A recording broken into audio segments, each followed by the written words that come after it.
What would you do if you came home early and found your wife with her ex on the couch? I didn't yell, I just said, "Stay, I'll be gone in 20 minutes. Her real panic started when I called her father on speaker and told him to check the doorbell camera footage. My name is Graham Holloway, and for the past 12 years, I have worked as a building superintendent for a mid-rise residential complex in the city, a job that requires me to manage maintenance requests, coordinate with contractors, oversee security systems, and generally keep track of the hundreds of small details that ensure a building full of people can live their lives without constantly worrying about whether the heat will work, or the elevators will break down, or the hallways will be cleaned properly. Before I became a building superintendent, I served 6 years in the military working in base security and facility management, which taught me to approach problems methodically and to pay attention to patterns and irregularities that other people might overlook. And that training has served me well in my civilian career because managing a building is essentially about observing systems and identifying when something is out of place or functioning differently than it should.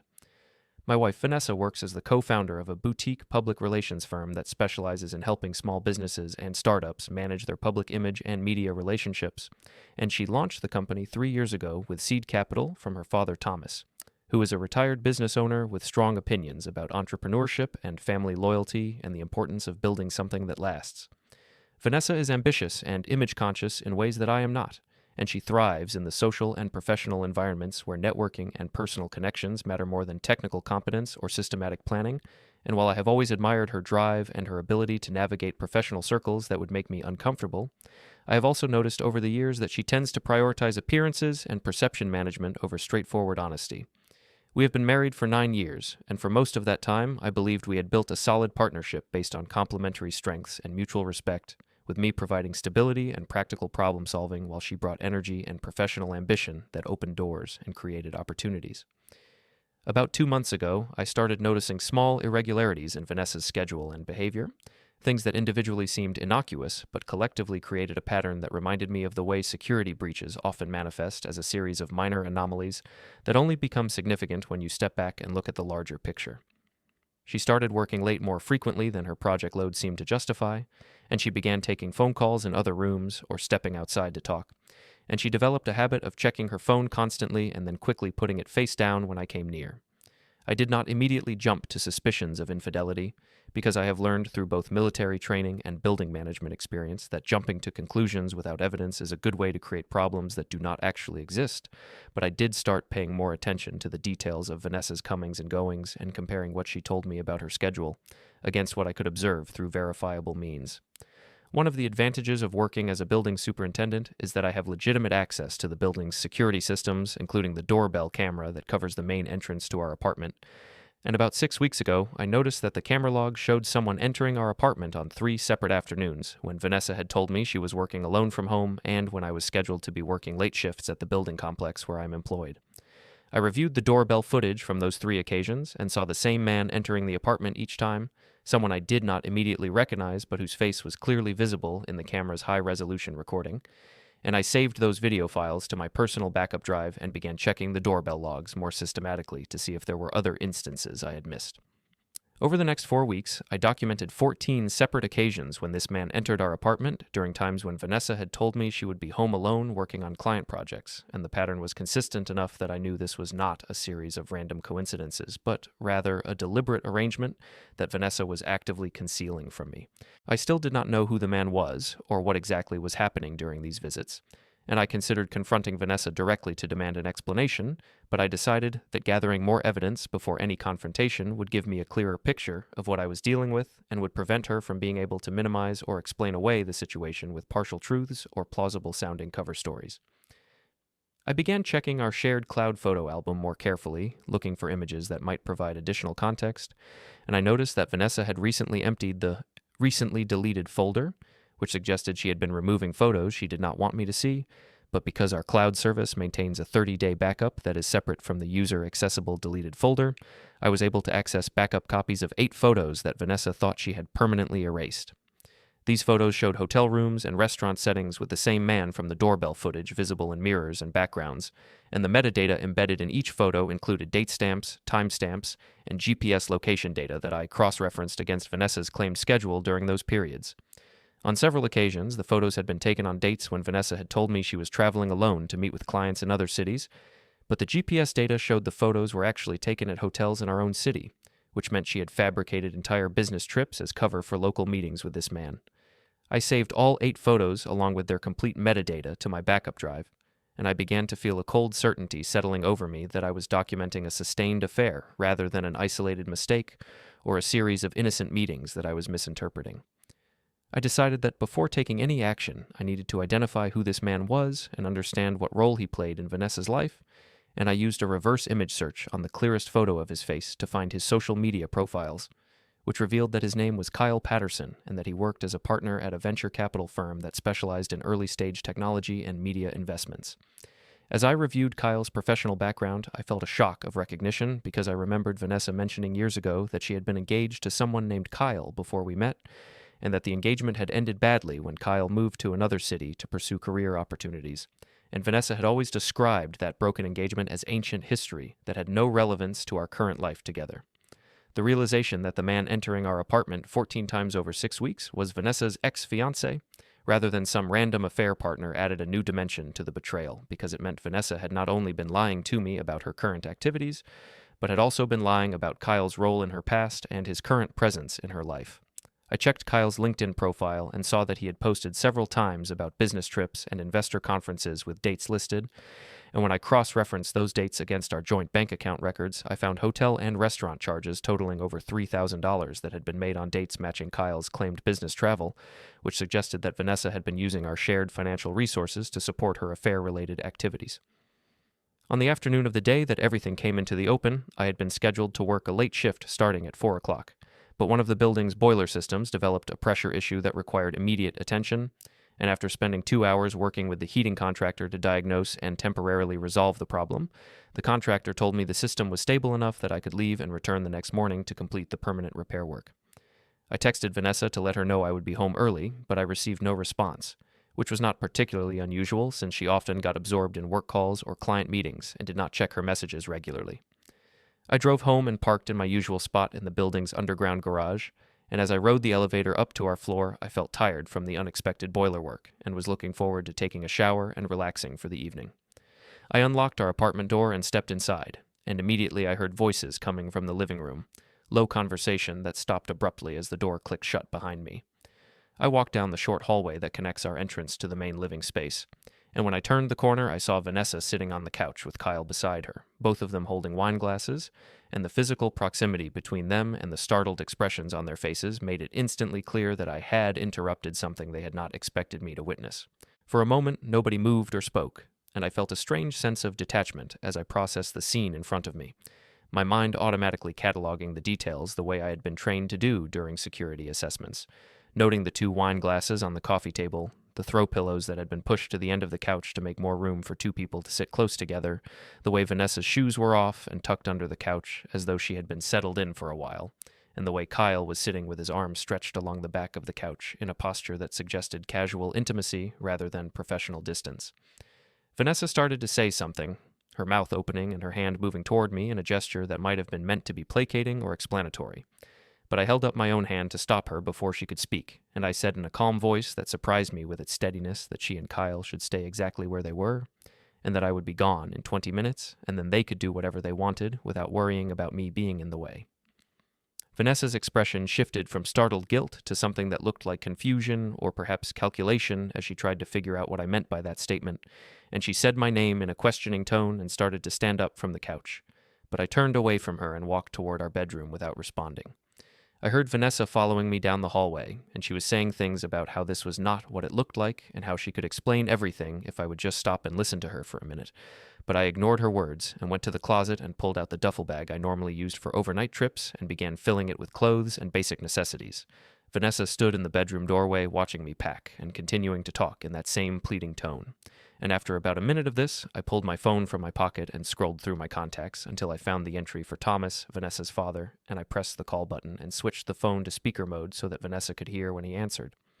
Thomas picked up after 3 rings and said hello in his usual gruff tone, and I said without preamble that I was calling to let him know that his daughter Vanessa and a man named Kyle Patterson were currently in my living room and that I thought Thomas should be aware of this situation, because it involved matters that would affect the family and the business relationships Thomas had established with Vanessa's PR firm.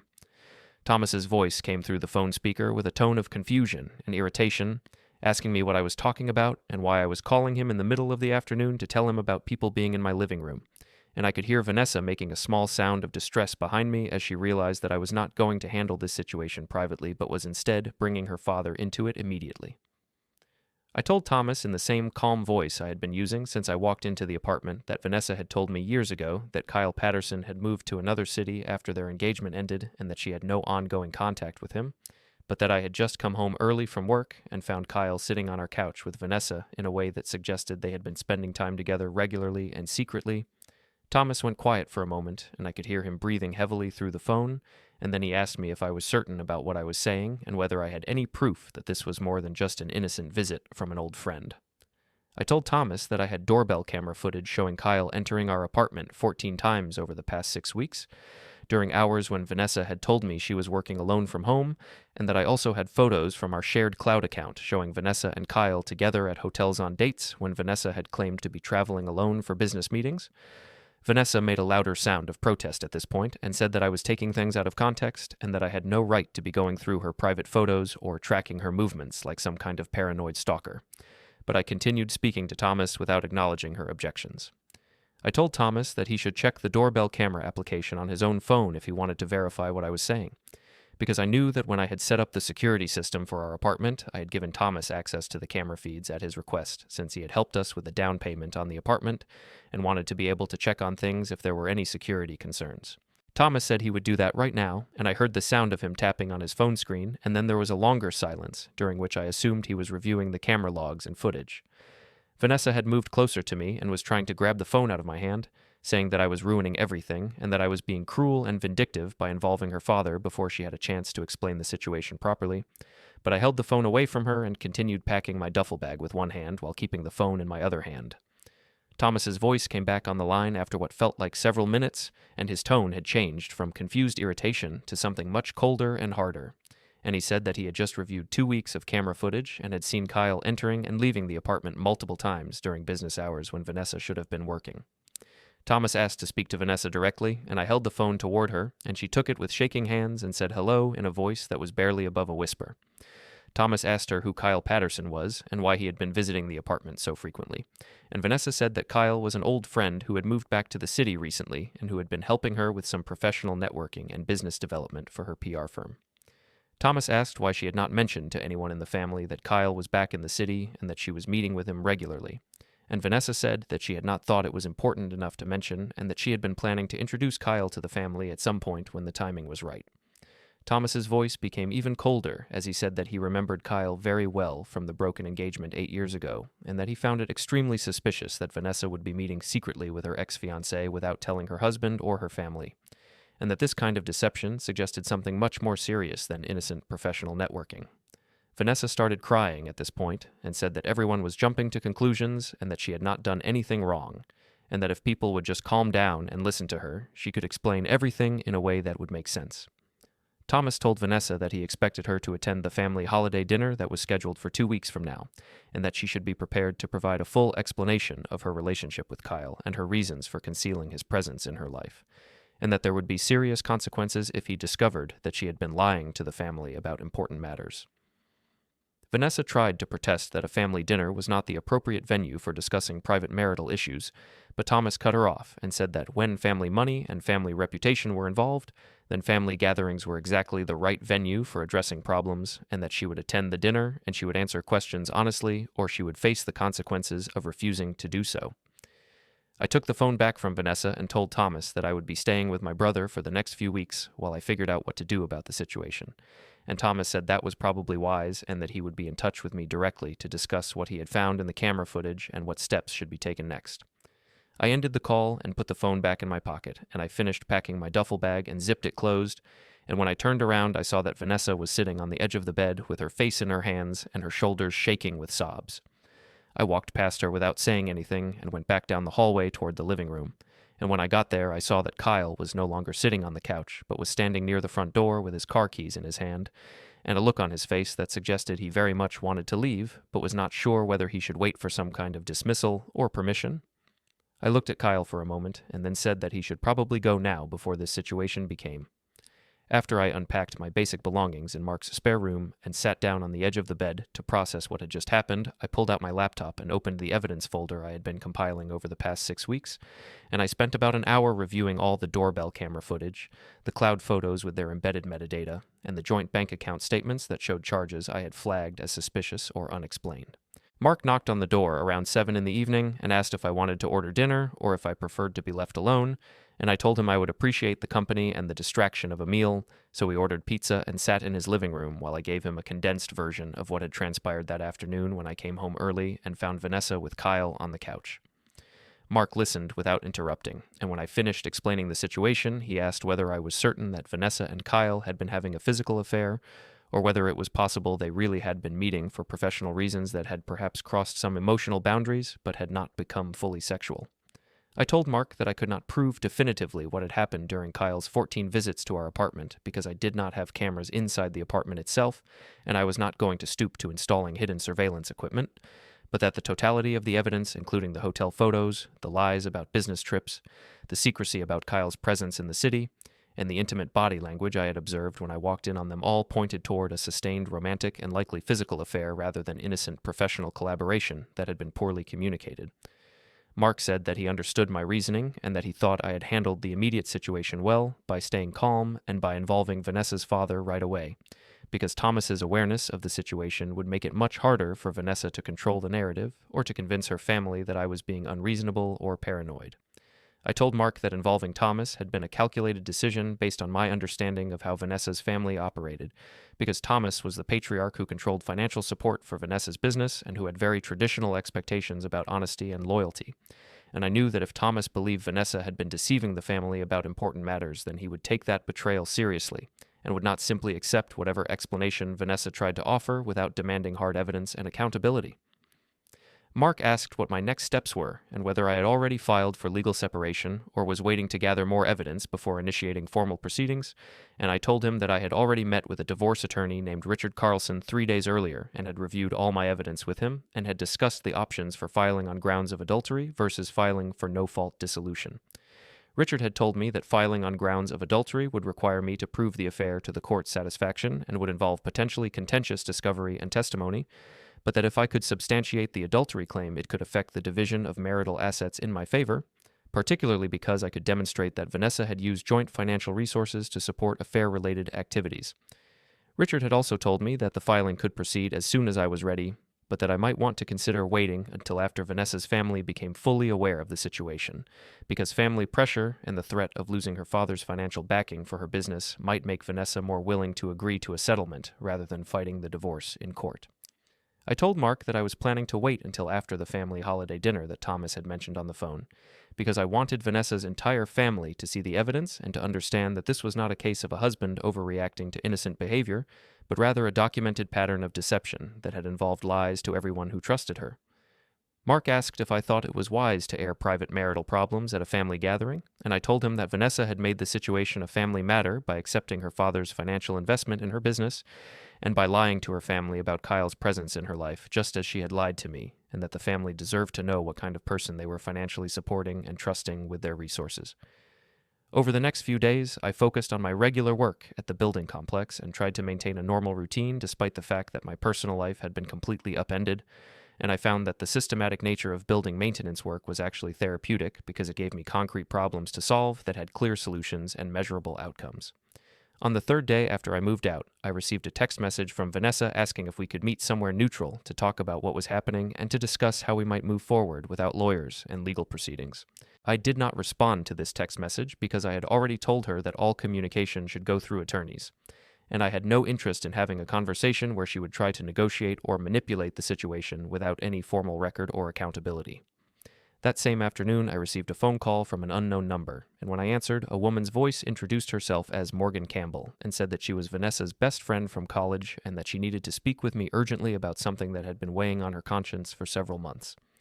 I was initially suspicious that this might be someone calling on Vanessa's behalf to try to convince me to reconsider the separation or to present Vanessa's side of the story in a more sympathetic light. But Morgan said almost immediately that she was not calling to defend Vanessa or to ask me to forgive her, but rather to provide me with information that she believed I needed to know about the timeline and nature of Vanessa's relationship with Kyle. I asked Morgan why she was coming forward now after apparently staying silent while the affair was ongoing, and Morgan said that she had only learned about my discovery of the affair through a mutual friend who had heard about the confrontation and the involvement of Vanessa's father, and that once she knew I was aware of the situation, she felt she had an obligation to tell me what she knew rather than continuing to carry the guilt of having kept Vanessa's secrets. Morgan asked if we could meet in person so that she could show me text message exchanges she had saved from conversations with Vanessa over the past several months, and I agreed to meet her at a coffee shop near my brother's apartment the following evening. When I arrived at the coffee shop at the agreed time, I found Morgan already seated at a corner table with her phone and a notebook in front of her, and she stood up when she saw me and introduced herself and thanked me for being willing to meet with her despite the awkward circumstances. Morgan was a woman in her late 30s with a professional appearance and a nervous energy that suggested she was genuinely uncomfortable with the situation, but was determined to do what she believed was right. She ordered a coffee and I did the same, and once we were seated, she pulled up a text message thread on her phone and handed it to me so I could scroll through the conversation she had saved. The text thread was dated from approximately 3 months earlier, and it showed Morgan asking Vanessa direct questions about whether she was seeing Kyle romantically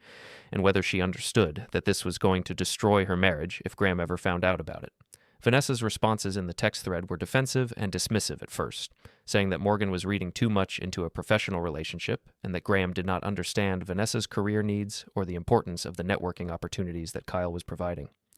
Morgan had pushed back in the text and had said explicitly that what Vanessa was describing sounded like an affair rather than professional networking,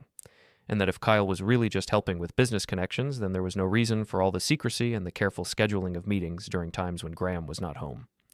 Vanessa's responses became more emotional and less defensive as the text conversation continued, and she eventually admitted to Morgan that she had developed feelings for Kyle, and that she knew the situation was complicated and potentially destructive,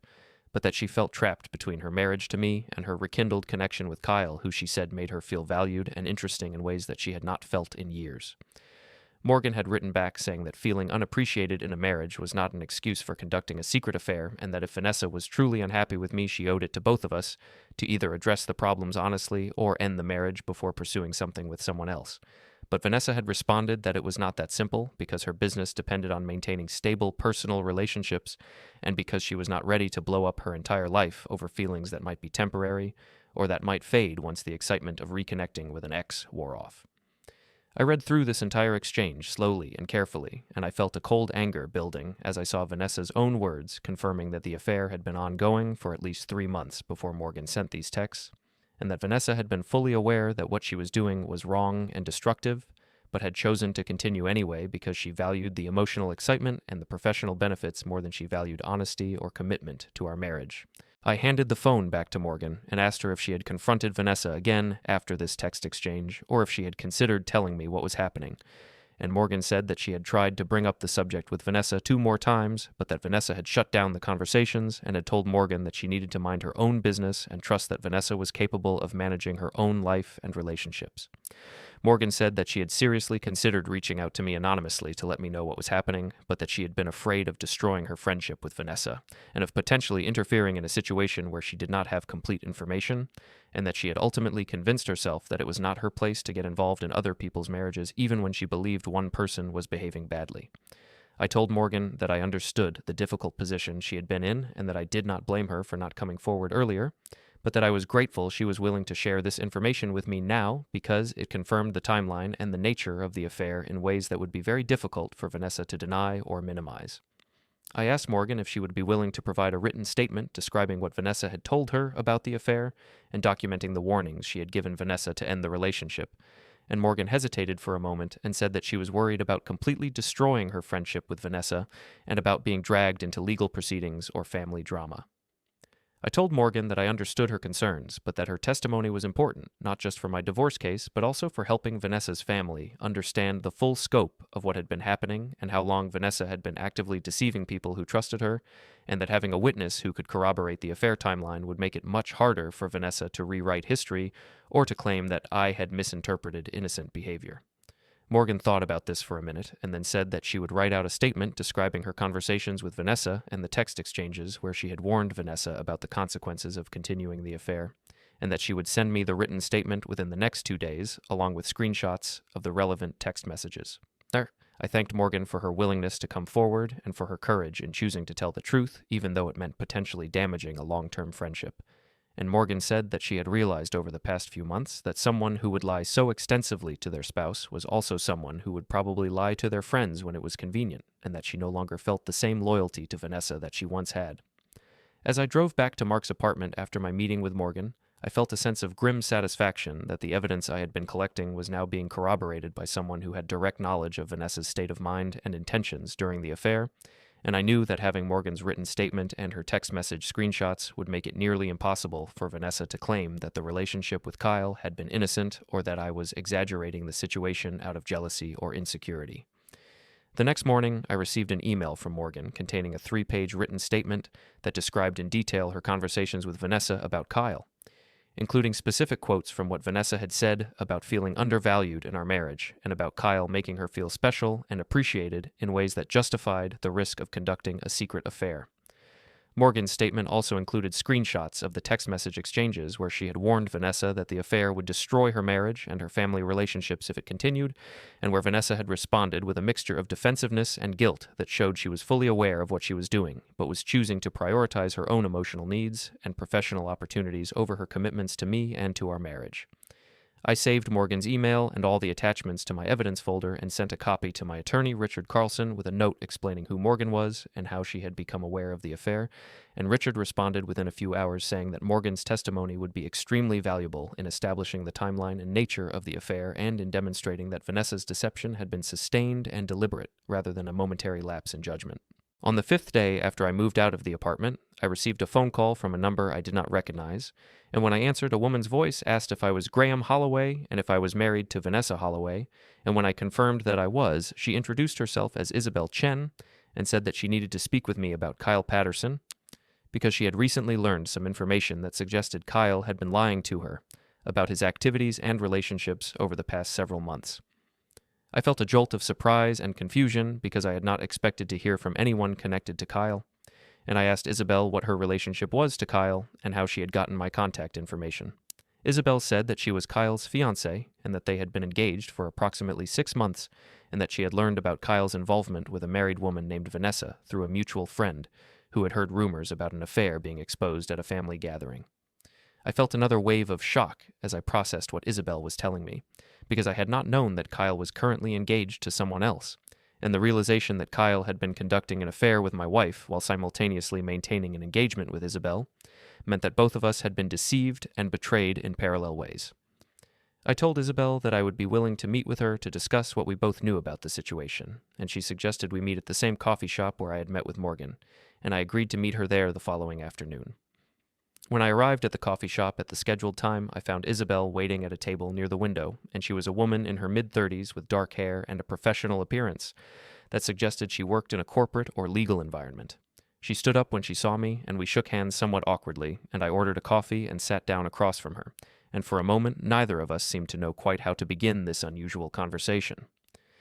Isabel finally broke the silence by saying that she appreciated my willingness to meet with her and that she hoped we could compare notes about what we each knew regarding Kyle's activities and schedule over the past several months, because she suspected that Kyle had been lying to both of us in similar ways, and that pooling our information might help us both understand the full scope of what had been happening. I asked Isabel to tell me what she had learned and how she had discovered Kyle's involvement with Vanessa, and she explained that she had heard through a friend of a friend about a confrontation at someone's apartment, where a husband had come home early and found his wife with her ex-fiancé, and that the husband had called the wife's father on speakerphone and had mentioned doorbell camera footage showing repeated visits. Isabel said that when she heard this story, she had felt a cold sense of recognition because Kyle had told her several times over the past few months that he was attending investor conferences and business development meetings that required him to travel or to work late hours, and that she had noticed he was being unusually protective of his phone and his schedule in ways that had made her vaguely suspicious, but that she had not wanted to confront without evidence. After hearing the story about the confrontation, Isabel said she had asked her friend if she knew the name of the woman involved, and when the friend mentioned that the woman's name was Vanessa and that she ran a small PR firm, Isabel had immediately connected this to conversations Kyle had mentioned about providing business advice to a former girlfriend who was trying to grow her company. Isabel had then checked Kyle's calendar and his credit card statements and had found a pattern of claimed business trips and late work nights that coincided with charges at local hotels and restaurants, which suggested that Kyle had been lying to her about traveling for work when he was actually staying local and meeting someone in the city. I told Isabel that I had discovered a similar pattern of deception through doorbell camera footage that showed Kyle entering my apartment 14 times over a 6-week period during hours when Vanessa had told me she was working alone from home, and that I had also found photos in our shared cloud account showing Vanessa and Kyle together at hotels on dates when Vanessa had claimed to be traveling for business meetings in other cities. I pulled out my laptop and showed Isabel some of the doorbell camera stills and the cloud photos with their metadata, and I watched as her expression shifted from skeptical uncertainty to shocked recognition as she saw clear evidence that Kyle had been conducting a sustained affair while maintaining his engagement to her. Isabel asked if she could see the dates on the doorbell footage and the hotel photos, and when I showed her the timeline I had created, she pulled up her own calendar on her phone and we compared the dates side by side. What we discovered was that Kyle's visits to my apartment and his hotel meetings with Vanessa corresponded almost exactly with times when Kyle had told Isabel he was attending solo investor conferences or meeting with potential portfolio companies in other cities, and that the pattern of deception was so consistent and extensive that it was clear Kyle had been systematically lying to both of us for months, and had been carefully coordinating his schedule to maintain 2 separate relationships without either of us becoming aware of the other. I asked Isabel how long she had been engaged to Kyle and whether they had been planning a wedding or living together, and she said that Kyle had proposed 6 months earlier and that they had been discussing wedding plans but had not set a firm date because Kyle claimed he was too busy with work to focus on wedding planning. Isabel also said that they were not living together because Kyle had said he wanted to maintain his own apartment until after the wedding for professional reasons related to his work schedule and his need to host late-night calls with international investors, and now she realized that this insistence on maintaining separate living arrangements had probably been motivated by his desire to preserve the flexibility to conduct an affair without having to account for his whereabouts to a live-in partner. I told Isabel about the family holiday dinner that was scheduled for the following week, where Vanessa's father, Thomas, had demanded that Vanessa attend and provide an explanation for her relationship with Kyle, and I mentioned that I had been planning to present evidence at that dinner to ensure that Vanessa's entire family understood the extent of her deception. Isabel listened to this plan and was quiet for a moment, and then she said that she was a corporate attorney who specialized in contract disputes and employment law, and that her professional experience had taught her that people who lie extensively in their personal lives will usually continue lying when confronted unless they are presented with irrefutable evidence in a setting where witnesses can hold them accountable. Isabel said that she wanted to attend the family dinner as Kyle's fiancé, because her presence would force Kyle to either acknowledge their engagement publicly or to deny it in front of witnesses,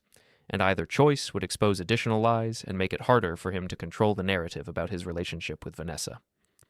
I told Isabel that I thought this was a strategically sound idea, and that having her present at the dinner would add another layer of accountability and would demonstrate to Vanessa's family that the affair had affected multiple people and multiple relationships rather than just being a private matter between Vanessa and me. Isabel and I spent the next hour discussing how we wanted to coordinate the presentation of evidence at the dinner, and we agreed that we should bring copies of the doorbell footage, the cloud photos with metadata, the bank statements showing hotel charges, and Morgan's written statement with text message screenshots. Isabel said that she would also bring her own calendar showing Kyle's claimed travel dates and her credit card statements showing charges that contradicted his claims about where he was and what he was doing, and that seeing evidence from multiple sources would make it impossible for either Vanessa or Kyle to dismiss the affair as a misunderstanding or an exaggeration. We also discussed the possibility of reaching out to Morgan to see if she would be willing to attend the dinner as an additional witness who could testify to what Vanessa had told her about the affair, and about her awareness that what she was doing was wrong and harmful to our marriage. I told Isabel that I would contact Morgan to see if she was comfortable with this level of involvement, and that if she preferred not to attend in person, we could simply present her written statement and let the family read her testimony in her absence. As our meeting was wrapping up, Isabel asked me what I knew about Kyle's professional relationship with Vanessa and whether I had any evidence that he had been providing actual business assistance to her PR firm, or whether that had just been a cover story for the affair. I told Isabel that according to what Vanessa had said during our brief confrontation on the day I discovered them together, Kyle's venture capital firm was supposedly interested in providing Series A funding for Vanessa's company expansion plans,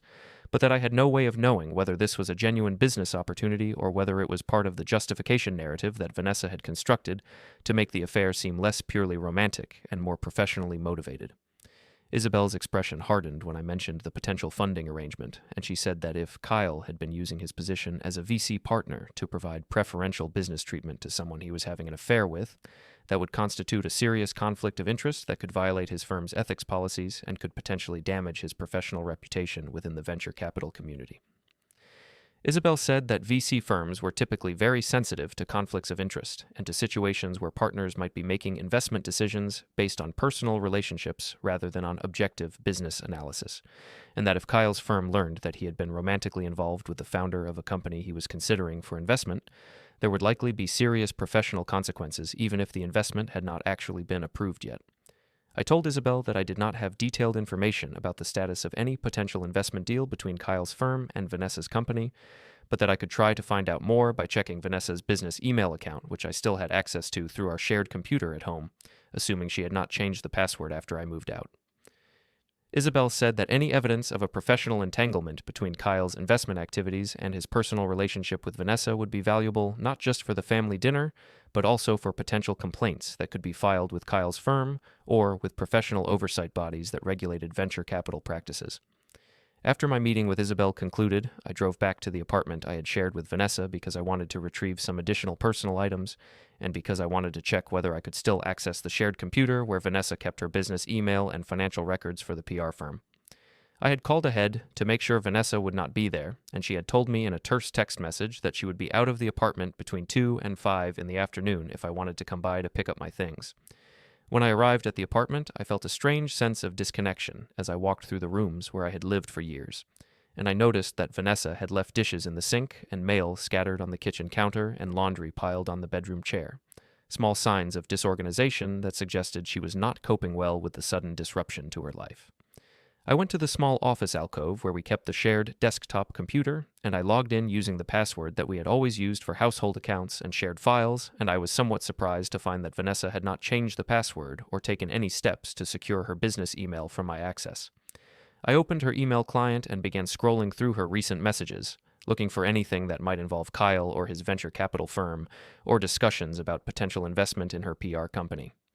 I found several email threads from the past 3 months between Vanessa and Kyle where they discussed meeting times and logistics, and while most of these emails were carefully worded to sound professional and business-focused, there were occasional phrases and sign-offs that suggested a level of intimacy and familiarity that went beyond normal professional correspondence. One email thread that caught my attention was from approximately 2 months earlier, where Kyle had written to Vanessa saying that he had discussed her company with his partners at the venture capital firm and that there was genuine interest in considering a Series A investment, but that the timing would depend on several factors, including the firm's current portfolio balance and the results of preliminary due diligence on Vanessa's financials and client base. Kyle's email went on to say that he wanted to make sure Vanessa understood that his personal support for her company was separate from the formal investment decision process and that she should not assume that their relationship guaranteed funding approval, but that he would do everything in his power to advocate for her company internally and to help her present the strongest possible case to the investment committee. Vanessa's response to this email had been effusive and grateful, saying that she appreciated Kyle's support and guidance, and that knowing he believed in her business vision gave her confidence to push forward with expansion plans, even if the formal funding approval took time to materialize. She had also written that she valued their relationship both professionally and personally, and that she hoped they could continue to find ways to support each other, regardless of what happened with the investment decision. I saved screenshots of this entire email exchange because it seemed to confirm that there was indeed a professional component to Vanessa and Kyle's relationship,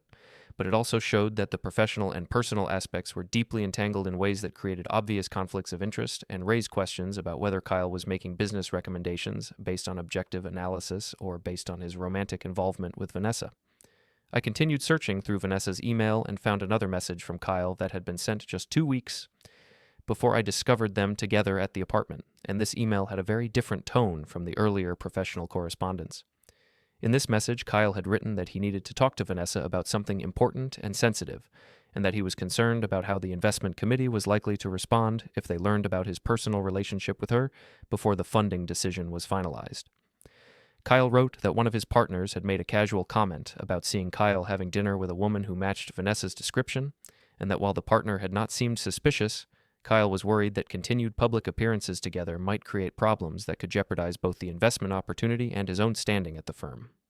Kyle's email went on to say that he thought they should be more careful about where and how often they met in public until after the Series A funding was approved, and that if Vanessa wanted the investment to go through, she needed to understand that maintaining discretion was not just about protecting their personal relationship, but was also about protecting the business opportunity. The tone of this email struck me as somewhat manipulative and coercive, because it seemed to suggest that Vanessa's access to funding was contingent on her willingness to continue the affair while maintaining secrecy, and that if she made things difficult by being less discreet or by demanding more openness about their relationship, the investment opportunity might disappear. Vanessa's response to this email had been much shorter and more anxious than her previous messages, and she had written that she understood the need for discretion and that she would be more careful about public appearances, and that she hoped Kyle knew how much the funding opportunity meant to her and to her company's future. She had also written a line that seemed particularly revealing, saying that she sometimes felt trapped between her commitment to her marriage and her need for the professional support and personal connection that Kyle provided, and that she wished there was a way to have both without feeling like she was constantly lying and hiding and managing different versions of herself for different audiences.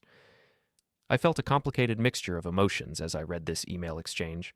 because on one hand it confirmed that Vanessa had been fully aware of the deception and the moral compromises she was making, but on the other hand it showed that she had been feeling pressure and guilt about the situation and had not been conducting the affair with casual disregard for the consequences.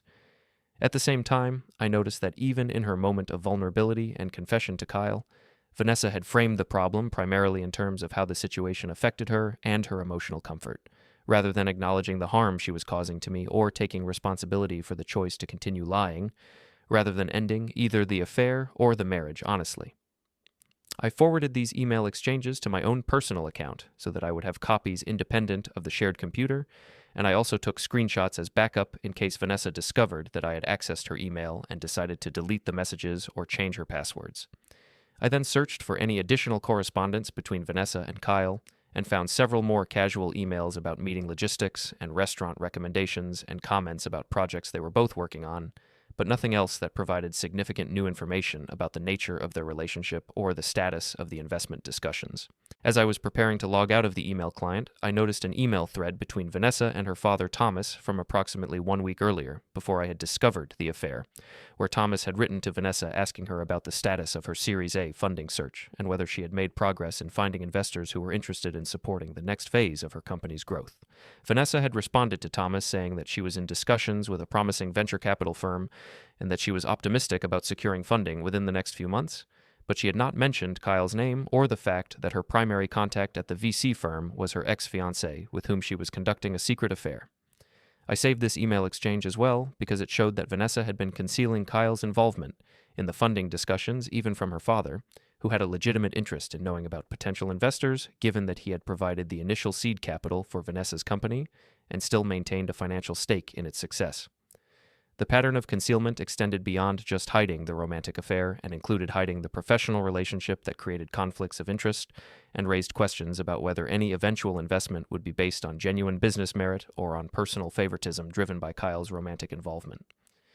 After I finished reviewing Vanessa's email, I collected some additional personal items from the apartment, including books, clothes, and some tools and equipment that I wanted to have access to while I was staying with Mark, and I loaded everything into my truck and prepared to leave. Just as I was walking toward the door, I heard the sound of a key in the lock, and Vanessa entered the apartment earlier than she had said she would be gone, and we both stopped and stared at each other for an awkward moment before either of us spoke. Vanessa looked tired and stressed, with dark circles under her eyes and her hair pulled back in a messy ponytail, and she said that she had not expected me to still be there and that she had come back early because she had forgotten some files she needed for a client meeting. I told her that I was just leaving and that I had everything I needed, and I started to move past her toward the door, but she put her hand on my arm and asked if we could please talk for just a few minutes because there were things she wanted to say that she had not had a chance to express during our brief and heated confrontation on the day I discovered her with Kyle. I told Vanessa that I did not think there was anything productive to discuss at this point and that we should save any necessary communication for our respective attorneys, but she said that she was not trying to negotiate or to change my mind about the separation, but that she wanted me to understand some context about what had happened and why she had made the choices she had made. I was skeptical that anything Vanessa said at this point would change my understanding of the situation or would make her behavior seem more justified, but I was also curious to hear what explanation she would offer now that she had had several days to think about the situation without the immediate pressure of being caught in the moment. I told Vanessa that I would give her 10 minutes to say whatever she wanted to say, but that I was not going to engage in debate or discussion, and that after 10 minutes I was leaving regardless of whether she felt she had said everything she wanted to say. Vanessa nodded and gestured toward the couch where I had found her with Kyle just days earlier, but I shook my head and said I preferred to stand, and so we both remained standing near the apartment entrance while she gathered her thoughts and began to speak. Vanessa started by saying that she knew there was no excuse for lying to me and for conducting a secret relationship with Kyle, and that she understood that I had every right to be angry and to want to end our marriage based on what she had done. She said that she wanted me to know that her relationship with Kyle had not started as a calculated plan to have an affair, but had rather developed gradually from what began as innocent professional networking when Kyle moved back to the city 8 months ago and reached out to reconnect with old friends from his past. Vanessa said that at first she and Kyle had just met for coffee occasionally to catch up on their lives and careers, and that she had not mentioned these meetings to me because she knew I would probably be uncomfortable with her spending time with an ex-fiancé, even if the meetings were innocent. I interrupted Vanessa at this point to say that the fact that she had known I would be uncomfortable with the meetings and had chosen to hide them from the beginning rather than discussing them openly was exactly the kind of deceptive reasoning that undermined any claim that the relationship had been innocent, because truly innocent professional meetings do not require secrecy and concealment from a spouse. Vanessa acknowledged this point, but said that she had rationalized the secrecy at the time by telling herself that she would mention the meetings eventually once she had established that they were purely professional, but that as the meetings continued and became more frequent, she had felt increasingly trapped by her initial decision to hide them and had not known how to bring them up, without revealing that she had already been meeting Kyle secretly for months. Vanessa continued by saying that over time her meetings with Kyle had evolved from professional networking into something more personal and emotionally intimate, and that she had found herself sharing things with Kyle about her feelings and her frustrations that she had not felt comfortable sharing with me because she worried I would dismiss her concerns as unimportant or impractical. She said that Kyle had listened to her in ways that made her feel valued and understood, and that the emotional connection they developed had eventually led to a romantic relationship that she knew was wrong, but that she had not wanted to end because it filled needs that she felt were not being met in our marriage. I asked Vanessa what specific needs she felt were not being met, and whether she had ever tried to discuss these needs with me directly before deciding that the solution was to conduct a secret affair with her ex-fiancé. Vanessa hesitated, and then said that the needs she was referring to were mostly emotional and social rather than anything specific or tangible that she could easily articulate, and she said that over the years she had felt like I was more interested in practical problem-solving and maintenance of our daily routines than in having deeper conversations about feelings or aspirations or the kind of life experiences that made her feel alive and engaged with the world. She said that Kyle represented a connection to a version of herself that she had been before our marriage, when she was more adventurous and less concerned with stability and predictability, and that spending time with him had made her feel like she was reclaiming parts of her identity that had gotten buried under the responsibilities and compromises of married life. I told Vanessa that what she was describing sounded like a midlife crisis or a nostalgia for her younger self rather than a legitimate critique of our marriage, and that if she had been feeling stifled or unfulfilled, she had many options available, including honest conversation, couples counseling, pursuing new hobbies or social connections, or even suggesting that we make changes to our lifestyle and routines to create more excitement or spontaneity. I pointed out that instead of exploring any of these options, she had chosen to secretly reconnect with an ex-fiancé and to conduct an affair that involved systematic lying about her schedule and activities, and that this choice suggested the problem was not that I was unavailable for deeper conversations, but rather that she had wanted the security and stability of our marriage while also pursuing the excitement of a secret romantic relationship without having to deal with the consequences or accountability that honest choices would require. Vanessa's face flushed, and she said that I was being reductive and unfair by framing everything in terms of calculated choices and consequences, and that human emotions and relationships were more complicated than the kind of systematic cause and effect analysis that I applied to building maintenance problems. She said that she had not set out to hurt me or to destroy our marriage, but had rather found herself in a situation that developed gradually and that became harder to extract herself from the longer it continued, and that by the time she fully recognized how serious the situation had become, she felt like she was in too deep to simply end things with Kyle without losing the investment opportunity that his firm was considering for her company. This last comment caught my attention because it was the first time Vanessa had explicitly acknowledged a connection between continuing the affair and maintaining access to Kyle's professional support and potential funding, and I asked her directly whether Kyle had ever threatened to withdraw his support for the investment opportunity if she ended their romantic relationship. Vanessa looked uncomfortable and said that Kyle had never made an explicit threat, but that he had made comments that suggested his personal investment in her success was connected to their relationship, and that she had worried that if she ended things romantically, he would lose interest in advocating for her company within his venture capital firm.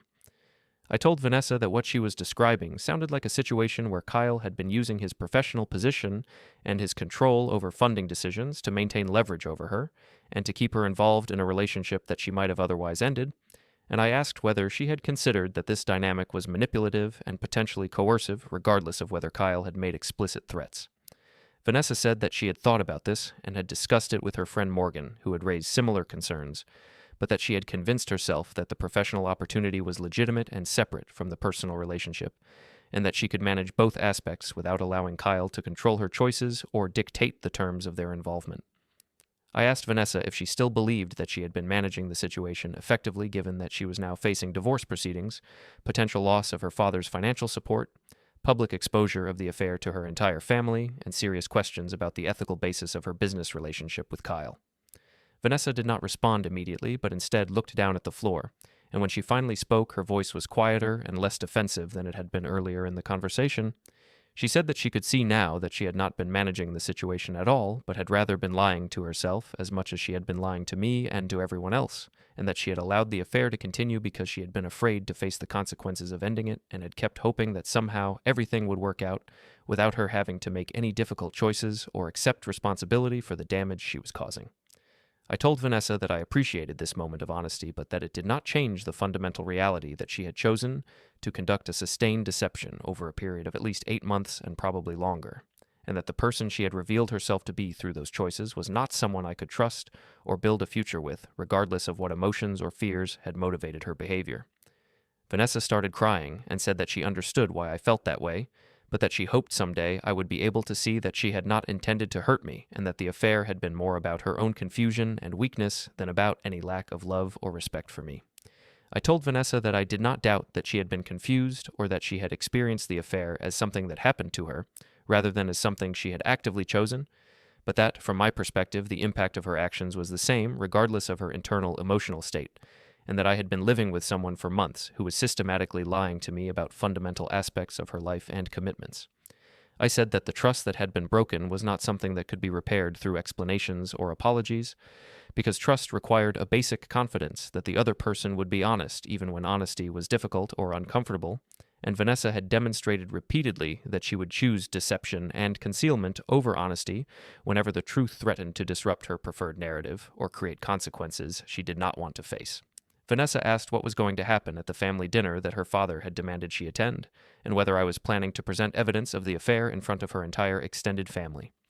I told her that Thomas had made the dinner arrangements and had set the expectations for the gathering, and that I was planning to attend and to provide factual documentation of what had been happening so that her family could make informed decisions about their relationships with her and their continued financial support for her business. Vanessa said that publicly humiliating her in front of her family was cruel and vindictive and would accomplish nothing except making it harder for her to rebuild her life and move forward from the mistakes she had made. I responded by saying that I was not interested in humiliation for its own sake, but that I believed her family deserved to know the truth about what kind of person they were supporting and trusting with their resources, and that public accountability in front of witnesses was the only way to prevent Vanessa from controlling the narrative and presenting a sanitized version of events that minimized her responsibility and portrayed me as unreasonable or controlling. I also said that Vanessa's father, Thomas, had specifically requested this gathering and had demanded that Vanessa attend and answer questions, so if she had objections to the format or the public nature of the accountability, she should direct those objections to her father rather than to me. Vanessa asked if there was anything she could do or say that would convince me to handle the situation more privately, and whether I would consider meeting with just her parents rather than exposing everything to her entire extended family, including aunts and uncles and cousins who did not need to know intimate details about her personal failures. I told Vanessa that I had not made the decisions about who would be present at the dinner and that those logistics were being handled by her parents, but that even if I had control over the guest list, I would not agree to limit the exposure because I believed that people who had been deceived deserved to know the truth regardless of whether that truth was embarrassing or uncomfortable for the person who had done the deceiving. Vanessa's expression shifted from pleading to something harder and more resentful, and she said that I was clearly enjoying the power dynamic of being the wronged party who got to decide how and when the truth would be revealed, and that my insistence on public accountability had more to do with my need for control and validation than with any genuine concern for her family's right to know what had happened. I told Vanessa that she was welcome to interpret my motivations however she needed to in order to feel better about the situation, but that the objective reality was that she had lied extensively to multiple people over an extended period, and that those lies were now being exposed through documentation that she could not deny or explain away, and that her current distress was a natural consequence of her own choices rather than a result of my vindictiveness or need for control. I looked at my watch and told Vanessa that her 10 minutes were up and that I needed to leave, and I picked up the box of personal items I'd collected from the apartment and moved toward the door. Vanessa followed me and asked when I would be back to collect more of my things, and I told her that I would arrange with my attorney to schedule times when I could access the apartment to retrieve my remaining belongings, and that she should expect to receive formal separation paperwork within the next few days once my attorney had finalized the filing. Vanessa asked what I was requesting in terms of asset division, and whether I was going to try to take everything, including her business or her car, or other things that she needed to maintain her life and work. I told Vanessa that my attorney would be requesting an unequal division of marital assets based on the adultery and on the dissipation of joint funds for affair-related expenses, but that I had no interest in destroying her ability to support herself, or in taking things that were clearly hers based on their use or function. I said that the specific details would be outlined in the separation paperwork, and that her attorney could review the proposals and respond with counteroffers if she disagreed with what I was requesting. Vanessa said that she did not have an attorney yet, but that she would need to find one quickly if I was planning to file formal paperwork this week, and I told her that she should make finding legal representation a priority, because the deadlines for responding to separation filings were legally binding, regardless of whether she felt ready to deal with the situation. As I was finally leaving the apartment, Vanessa said one more thing that I found particularly revealing, which was that she hoped I knew that Kyle had not been the only person who had made mistakes in this situation, and that if I was honest with myself, I would recognize that my emotional unavailability and my tendency to prioritize work over relationship building had created an environment where she had felt justified in seeking connection and validation elsewhere. I told Vanessa that if she needed to believe that I shared responsibility for her decision to conduct a secret affair in order to make herself feel less guilty, then she should hold on to that belief as long as it helped her cope with the consequences of her choices, but that I was completely comfortable with my own behavior and my own choices throughout our marriage, and that I had no interest in accepting blame for her deception simply because she claimed to have felt emotionally unfulfilled. I left the apartment and drove back to Mark's place feeling both exhausted and strangely energized by the conversation. Exhausted because engaging with Vanessa's rationalizations and self-justifications required a level of emotional labor that I found draining, but energized because the conversation had reinforced my certainty that ending the marriage was the right decision, and that there was no version of reconciliation that would result in a healthy or honest relationship. When I arrived at Mark's apartment, I found him cooking dinner, and he asked how the visit to the apartment had gone and whether I had found what I needed. I told him about the unexpected encounter with Vanessa and about the conversation we had, and I also told him about the emails I had found on the shared computer that documented Kyle's involvement in potential funding for Vanessa's business, and that suggested a degree of professional coercion or manipulation underlying the affair. Mark listened to all of this while stirring vegetables in a pan, and when I finished, he said that it sounded like the situation was even more complicated than either of us had initially understood, and that the entanglement of professional opportunity and romantic involvement created ethical problems that went beyond just the personal betrayal of the affair itself. Mark said that he thought the emails I had found between Vanessa and Kyle raised serious questions about whether the affair had started as a romantic reconnection that later became professionally entangled, or whether Kyle had deliberately cultivated the relationship as a way of gaining influence over Vanessa's business decisions and creating a situation where she would feel dependent on his support and reluctant to end their involvement. I told Mark that based on the timeline of the emails and the progression of their interactions, it seemed like the relationship had probably started with genuine emotional and romantic attraction, but had then evolved into something more complicated, where Kyle recognized that he could use his professional position and his control over investment decisions to maintain leverage and to keep Vanessa involved even when she might have otherwise ended things.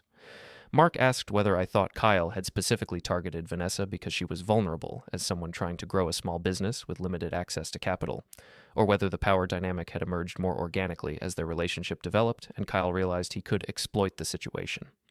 I said that I did not have enough information to know Kyle's initial motivations, but that the emails I had seen suggested he was at minimum aware of the leverage he had over Vanessa through his position at the venture capital firm, and that he had used that leverage both explicitly and implicitly to maintain her involvement in a relationship that created obvious conflicts of interest and ethical problems for both of them. The next day I met again with Isabel to share the emails I had found on Vanessa's computer, and to discuss how this information might affect the family dinner presentation and the broader consequences for Kyle's professional reputation. When I showed Isabel the email where Kyle had written about needing to be more discreet until after the funding decision was finalized, her expression darkened, and she said that this kind of explicit connection between romantic involvement and business decision-making was exactly the type of conflict of interest that venture capital firms took very seriously, because it created liability risks and reputation damage if the conflict became public or if it resulted in investment decisions that could not be justified on purely business grounds.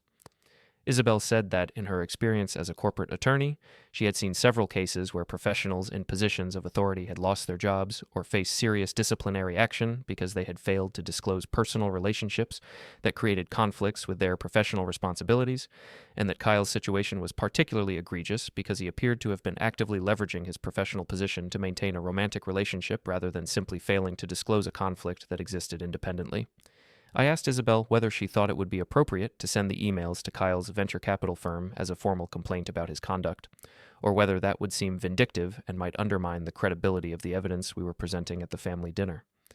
Isabel thought about this question carefully and said that she believed there was a distinction between presenting evidence to Vanessa's family, who had a direct stake in understanding what had been happening, and reporting Kyle's conduct to his employer, which could be seen as an attempt to damage his career beyond what was necessary to achieve accountability for the affair itself. She suggested that we should focus on the family dinner presentation first, and should wait to see how Kyle responded to the public exposure of his behavior before deciding whether additional complaints to his employer or to professional oversight bodies were warranted. Isabel also said that if Kyle attempted to deny the affair, or to claim that his relationship with Vanessa had been purely professional, then the emails documenting his explicit awareness of the conflict and his attempts to manage the situation through increased discretion would become much more relevant as evidence that needed to be shared with his firm. I agreed with Isabel's reasoning and said that I would hold the emails in reserve as additional evidence that could be used if Kyle tried to minimize or deny the nature of his relationship with Vanessa, but that for now, the focus should be on preparing a clear and comprehensive presentation for the family dinner that would make it impossible for either Vanessa or Kyle to control the narrative or to dismiss the affair as insignificant. Isabel and I spent the next 2 hours creating an organized evidence packet that included printed copies of the doorbell camera stills with timestamps, the cloud photos with their embedded metadata showing dates and locations, the bank statements with highlighted charges for hotels and restaurants, Morgan's written statement with screenshots of her text message warnings to Vanessa, and the email exchanges I had found on Vanessa's computer showing the professional entanglement between the affair and the potential investment opportunity. We decided to create 18 identical packets so that every person attending the family dinner would have their own complete set of evidence to review, and we organized each packet with a one-page summary on top that outlined the key facts in chronological order so that anyone picking up the packet would immediately understand the timeline and the pattern of deception without having to piece together information from multiple sources.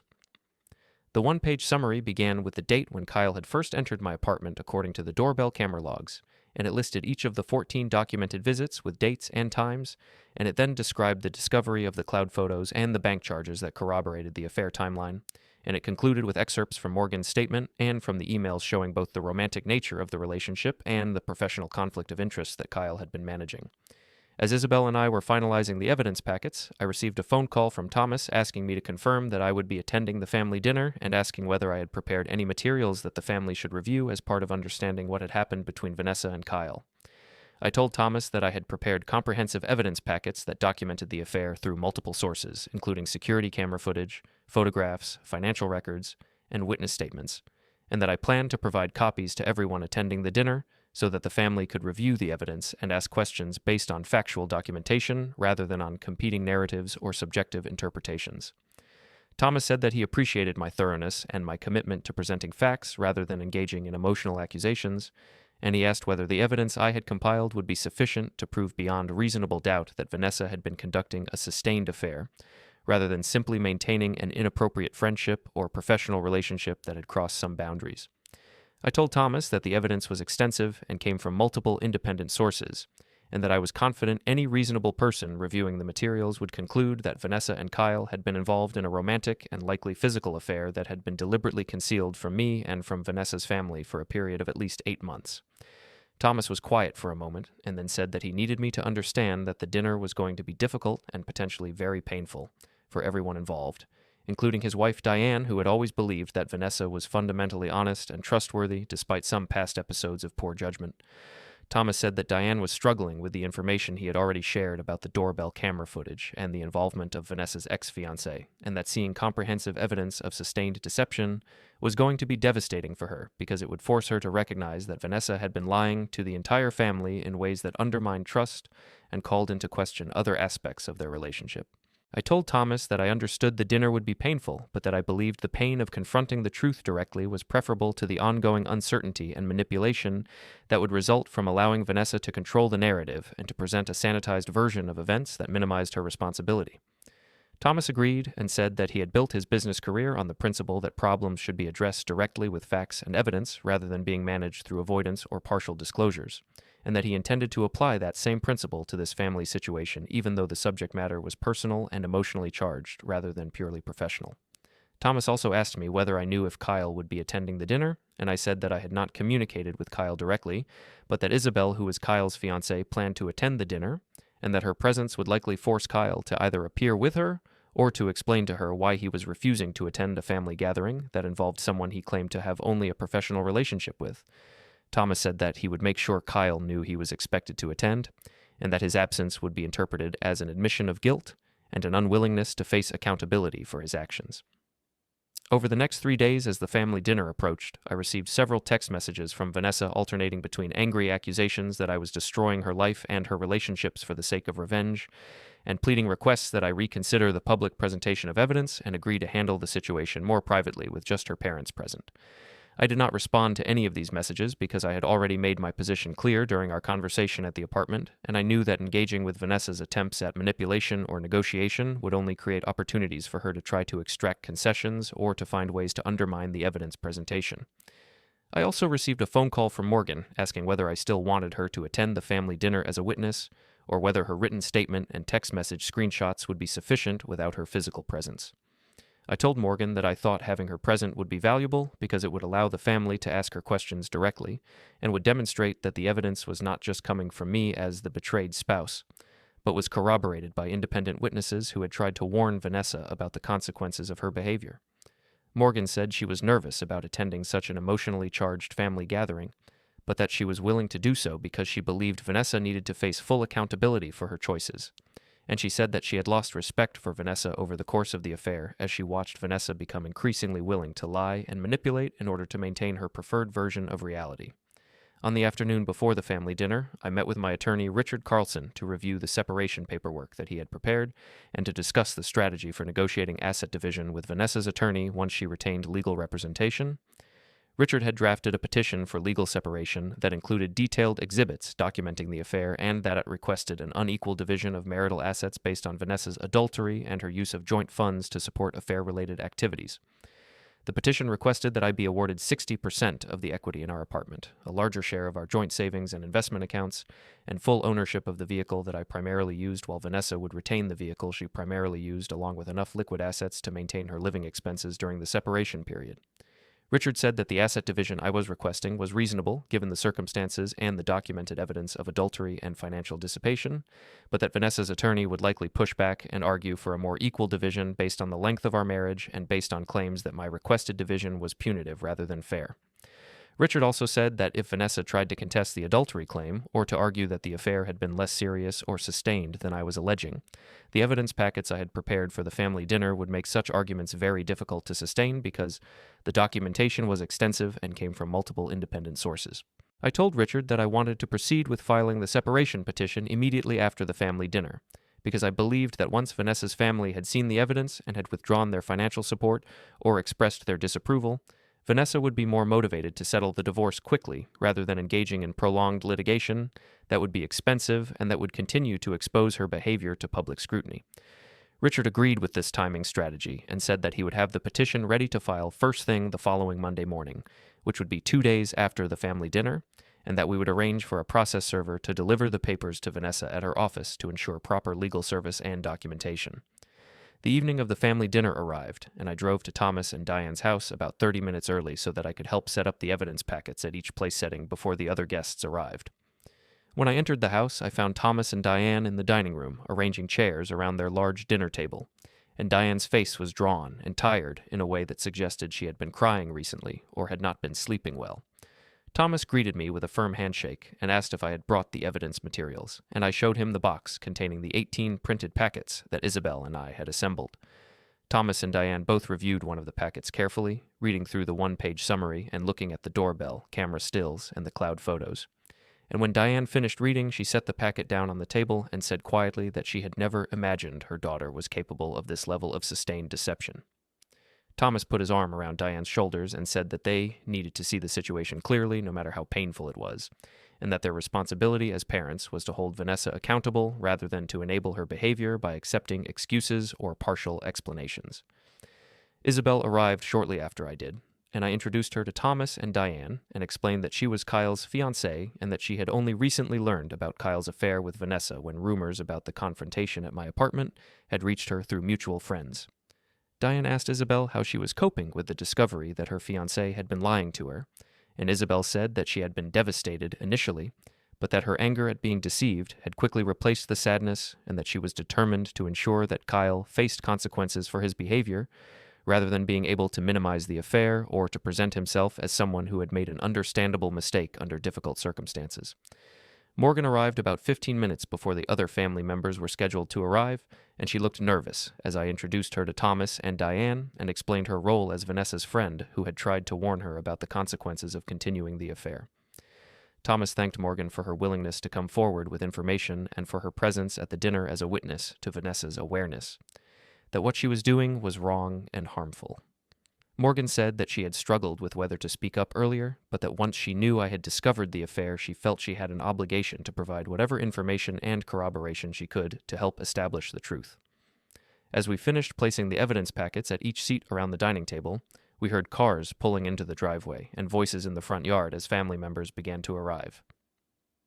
Over the next 10 minutes, the house filled with Vanessa's extended family, including her aunt and uncle, 2 cousins with their spouses, Diane's sister and brother-in-law, and several family friends who had been included in the gathering because they had close relationships with Vanessa and had financial or business connections to her PR firm.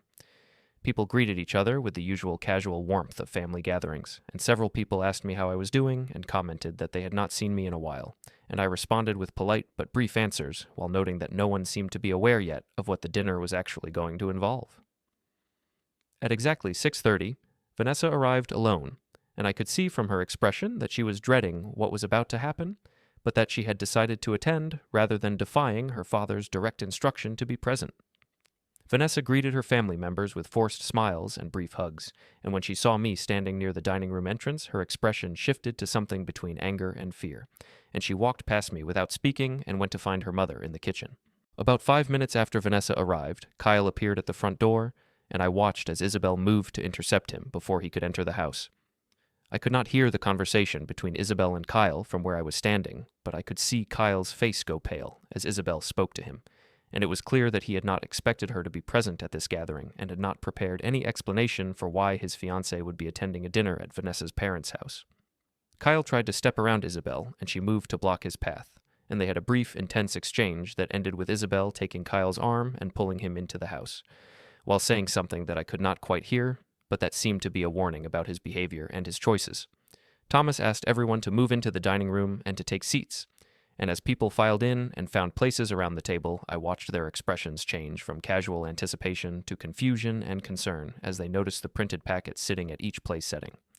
Several people picked up the evidence packets immediately and began flipping through the pages, while others sat down and looked around the room as if trying to understand what was happening and why this family dinner had such an unusual and formal setup. Thomas stood at the head of the table and asked everyone to please take their seats and to hold their questions for a few minutes while he explained the purpose of the gathering, and the room gradually became quiet as people settled into their chairs and directed their attention toward Thomas with expressions that ranged from curious to apprehensive. Thomas began by saying that he had called this family dinner to address a serious matter involving Vanessa and her relationship with a man named Kyle Patterson, who some of the older family members might remember as Vanessa's former fiancé from nearly 8 years ago. Thomas said that he had recently learned that Kyle had moved back to the city and had reconnected with Vanessa, and that their renewed relationship had involved deception and betrayal that affected not only Vanessa's marriage to me, but also the family's financial investment in Vanessa's business and the family's reputation for honesty and integrity in both personal and professional matters. Thomas gestured toward the evidence packets and said that Graham had prepared comprehensive documentation of what had been happening over the past 8 months, and that he was asking everyone to review the materials carefully so that the family could have an informed discussion based on facts rather than on speculation or competing narratives. Thomas also said that Kyle was present at the dinner along with his fiancée Isabel, and that both of them would have an opportunity to respond to the evidence and to answer questions from the family about their actions and their motivations. As Thomas finished his introduction, I watched Vanessa's face and saw that she was sitting very still with her hands folded in her lap and her eyes fixed on the table in front of her, and I could see that she was trying to maintain her composure and to prepare herself for what was about to unfold. Kyle was sitting several seats away from Vanessa with Isabel beside him, and his expression showed a mixture of anger and trapped resignation as he realized that he was not going to be able to leave the gathering without facing direct questions and accountability from people who had seen evidence of his behavior. People around the table began opening their evidence packets and reading through the one-page summary that outlined the timeline of the affair, and I watched as expressions shifted from confusion to shock to anger as family members processed what they were reading. Diane was sitting next to Vanessa and had opened her packet but was not reading it, and instead she was looking at her daughter with an expression of profound sadness and disappointment. One of Vanessa's cousins raised her hand and asked Thomas whether the doorbell camera footage referenced in the summary was available to view, and Thomas said that Graham had brought his laptop and could show selected footage if people wanted to see it, but that the still images in the packet captured the essential evidence of Kyle entering and leaving the apartment on multiple occasions during times when Vanessa had claimed to be alone. Vanessa's aunt, a woman in her 60s named Patricia, who had always been outspoken and direct in family discussions, looked up from her evidence packet and asked Vanessa directly whether the information in the summary was accurate and whether she had indeed been meeting secretly with Kyle for the past 8 months while lying to her husband and her family about what she was doing. Vanessa did not respond immediately, and the silence stretched out for several uncomfortable seconds before she finally said, in a quiet voice, that the basic facts in the summary were accurate, but that the situation was more complicated than it appeared from the documentation alone, and that there was context and background that would help people understand why things had developed the way they had. Patricia said that she was very interested to hear what context could possibly justify systematic lying and betrayal of both a spouse and a family that had provided financial support and trust, and several other people around the table murmured agreement with this sentiment. Thomas held up his hand to indicate that people should let Vanessa explain herself without interruption, and he asked Vanessa to please provide whatever context and explanation she wanted the family to hear, so that everyone could understand her perspective on what had happened. Vanessa took a deep breath and began speaking in a voice that was shaky but audible, saying that she wanted everyone to know that she had never intended to hurt anyone or to betray the trust that Graham and her family had placed in her,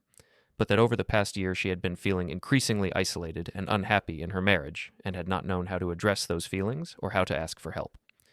Vanessa said that when Kyle moved back to the city and reached out to reconnect, she had initially thought of him as just an old friend who understood her in ways that came from their shared history,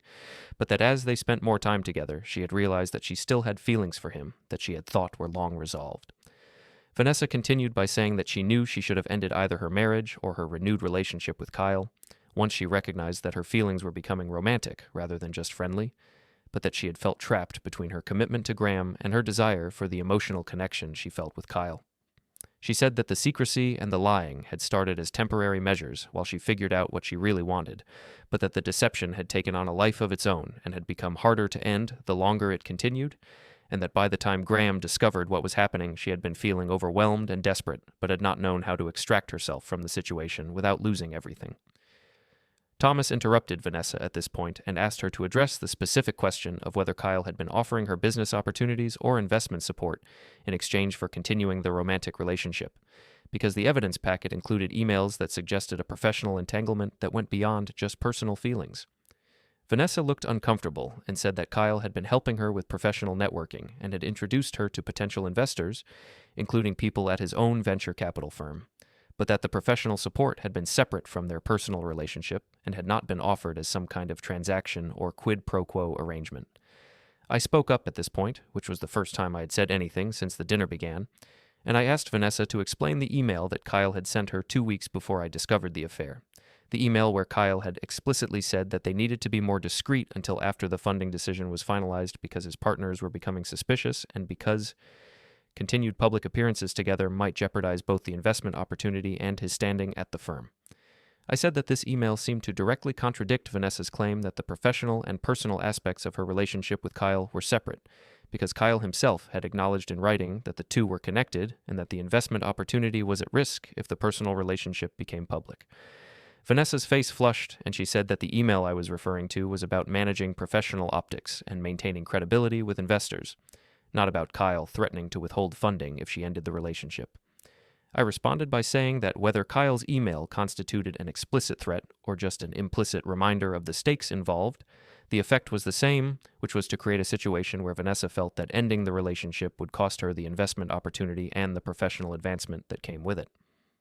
I also pointed out that Vanessa had written back to Kyle saying that she understood the need for discretion and hoped he knew how much the funding opportunity meant to her, which suggested that she had received his message as a reminder that the professional benefits were contingent on maintaining the personal relationship. Kyle spoke for the first time since the dinner began, saying that Graham was misinterpreting the email and taking his words out of context, and that his concern about discretion had been about maintaining professional boundaries and avoiding conflicts of interest rather than about leveraging the investment opportunity to control Vanessa's choices. Isabel turned to Kyle and said in a voice that was cold and controlled that she had also read the email and that his explanation did not match the plain meaning of the words he had written, and that she found it deeply disturbing that he had been using his professional position to maintain leverage over someone he was having an affair with, while simultaneously lying to her about his travel schedule and his relationship status. Kyle tried to respond to Isabel, but she cut him off and said that she was not interested in hearing more lies or rationalizations, and that she had come to the dinner specifically to make sure that he could not control the narrative or minimize what he had done. Isabel then addressed the rest of the table and said that she wanted everyone to know that Kyle had been engaged to her for 6 months and had been planning a wedding with her while conducting an affair with Vanessa, and that he had lied to her about business trips and investor conferences in exactly the same way that Vanessa had lied to Graham about client meetings and work obligations, which suggested that both of them were practiced and deliberate in their deception rather than confused or overwhelmed as Vanessa had just claimed. Vanessa looked shocked and upset as she processed what Isabel had just said, and she turned to Kyle and asked whether it was true that he was engaged to someone else during the time they had been seeing each other. Kyle did not answer immediately, and his silence was answer enough, and Vanessa's expression shifted to something that looked like betrayal and humiliation as she realized that she had been lied to and manipulated in the same way that she had been lying to and manipulating me. Diane reached over and put her hand on Vanessa's arm, but Vanessa pulled away and said that she needed a moment, and she stood up from the table and walked quickly toward the bathroom. Thomas said that they would take a short break and that Vanessa could have a few minutes to compose herself, but that when the dinner resumed, he expected her to return to the table and to continue answering questions from the family. During the break, several family members came up to me and expressed their sympathy and their shock at what had been revealed, and one of Vanessa's cousins said that she had always thought Vanessa was someone who valued honesty and integrity, and that discovering this capacity for sustained deception was making her question everything she thought she knew about Vanessa's character. Morgan approached me during the break and said that she was glad she had decided to attend the dinner because seeing Vanessa's family confront the evidence directly was helping her feel less guilty about her own role in staying silent for so long, while knowing what was happening.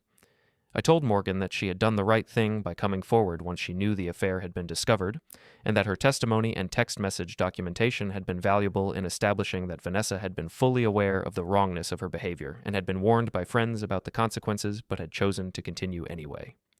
After about 10 minutes, Thomas called everyone back to the table, and Vanessa returned from the bathroom with red eyes and a composed but fragile expression. Thomas said that he wanted to continue the discussion by addressing the question of what consequences should follow from what had been revealed, and he said that, as the patriarch of the family and as someone who had provided financial backing for Vanessa's business,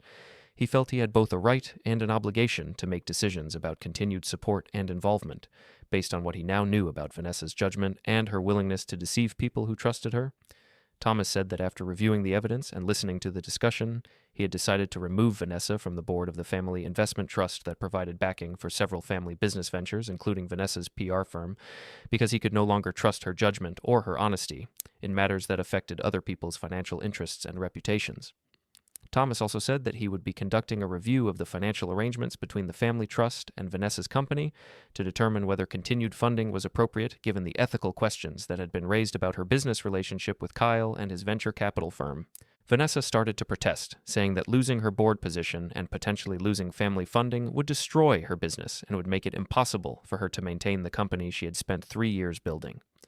Thomas responded by saying that Vanessa should have considered those consequences before she decided to conduct a secret affair that involved professional conflicts of interest, and that required lying to everyone who had supported her personally and financially, and that the family's resources and reputation could not continue to be associated with someone who had demonstrated such poor judgment and such a willingness to prioritize her own desires over her commitments and responsibilities to others. One of the family friends who was present at the dinner, a man named Robert, who had been a business partner of Thomas's for many years, spoke up and said that he thought Thomas was being too harsh and that everyone made mistakes in their personal lives and that those mistakes should not necessarily result in professional or financial punishment. Thomas responded firmly that this was not a matter of a single mistake or a momentary lapse in judgment, but rather a sustained pattern of deception over 8 months that had involved systematic lying to a spouse, to family members, and potentially to business partners and investors, and that anyone who would lie so extensively in their personal life could not be trusted to be honest in their professional dealings. Robert started to respond, but Patricia, Vanessa's aunt, who had asked the initial pointed questions, interrupted and said that she agreed completely with Thomas's decision, and that the family needed to make clear that dishonesty and betrayal had consequences that extended beyond just personal relationships. Patricia said that if Vanessa was allowed to continue in her board position and to continue receiving family financial support after what she had done,